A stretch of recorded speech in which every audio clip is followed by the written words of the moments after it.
জয় মা শ্যামসুন্দরীর জয়। আজকে চলে গেছিলাম মা শ্যামসুন্দরীর কাছে। হ্যাঁ, তোমরা ঠিকই শুনেছ।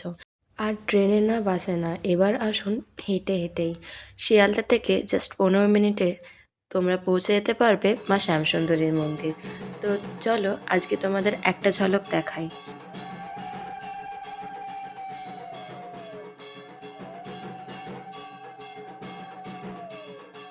জয় মা শ্যামসুন্দরী। আপনারা জেনেই থাকবেন মাকে প্রথমে জীবন্ত কালী বলা হয়। মা জীবন্ত, এর প্রথম কারণই ভক্তরা মায়ের কাছে এসে কোনোদিনও খালি হাতে ফিরে যাবে না। এটা আমার নিজে দেখা, কোনো ভক্ত আজ পর্যন্ত খালি হাতে ফিরে যায়।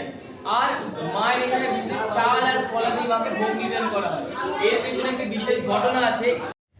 শর্টসে তো 1 মিনিটের বেশি দেওয়া সম্ভব নয়, তাই যদি এর ফুল ভিডিও দেখতে হয় তাহলে আমার চ্যানেল ভিজিট করে ভিডিও ক্লিকে যেয়ে দেখে নিন।